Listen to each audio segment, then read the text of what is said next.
Digital BMET card করে দেওয়ার নামে মালয়েশিয়ায় প্রতারণার ফাঁদ পেতেছে একটি চক্র। হাতে নেওয়া হচ্ছে অর্থ, এতে নাম ব্যবহার করা হচ্ছে বাংলাদেশ হাই কমিশনের। বিষয়টি নজরে আসলে এই বিষয়ে সতর্ক থাকতে বলেছে মালয়েশিয়ায় অবস্থিত বাংলাদেশ হাই কমিশন। প্রত্যেকটা রানিং পাসপোর্ট অনলাইন বিএমইটির মাধ্যমে তালিকাভুক্ত চলতেছে। বর্তমানে আপনার যেটা বিএমইটি আছে এটা হচ্ছে অ্যানালগ, এটা আপনার বাতিল করে স্মার্ট কার্ড করে দেওয়া হচ্ছে। যে পূর্ণ পিডিএফ ফাইলটি যাবে আপনার হোয়াটসঅ্যাপে, ওটা কোনো কম্পিউটার দোকান যে টিউন করে নিজের সাথে রাখবেন অবশ্যই। আমাদের এম্বাসি থেকে সিনিয়র স্যার ফোন দিয়ে ডেট জানাই দিলে সেই ডেট অনুযায়ী আপনার প্রতারণার অংশ হিসাবে এভাবেই ফোন করে প্রবাসীদের গুরুত্বপূর্ণ তথ্য চাওয়া হচ্ছে। পরেই হাতিয়ে নেওয়া হয় গুরুত্বপূর্ণ তথ্য, পরে নেওয়া হয় টাকা। এছাড়া ফেসবুকে বিভিন্ন ভুয়া প্রচারণার মাধ্যমে ডিজিটাল বিএমইটি কার্ড করে দেওয়ার কথা বলে অর্থ হাতিয়ে নেয় চক্রটি। সবকিছুতেই ব্যবহার করা হয় মালয়েশিয়ার হাই কমিশনের নাম। বিষয়টি নজরে আসলে তাৎক্ষণিক ব্যবস্থা নেয় কমিশন।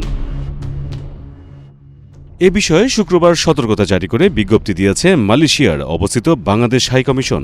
বিজ্ঞপ্তিতে বলা হয়েছে, বিভিন্ন প্রতারক চক্র মালয়েশিয়ার অবস্থানরত প্রবাসীদের বিএমইটি কার্ড ডিজিটাল করে দেওয়ার নামে প্রতারণা করে আসছে। এ বিষয়ে প্রবাসীদের সতর্ক থাকার অনুরোধ করেছে বাংলাদেশ কমিশন। বিজ্ঞপ্তিতে আরও বলা হয়, মালয়েশিয়ার অবস্থিত বাংলাদেশ হাই কমিশন থেকে বিএমইটি কার্ড দেয়া হয় না।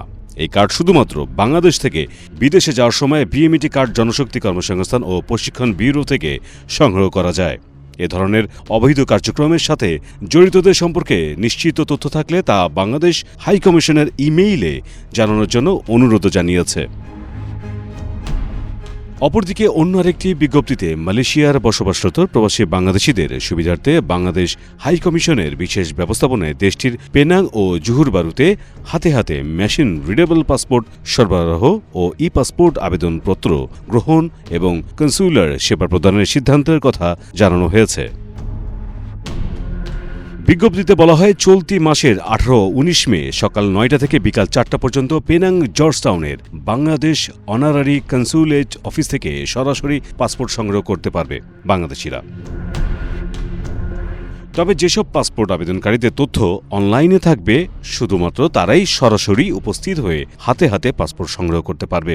এছাড়াও পোস্ট অফিসের মাধ্যমে পাসপোর্ট বিতরণের সেবাটি চালু থাকার কথা জানায়। মিশুক মুস্তাফা, প্রবাস খবর।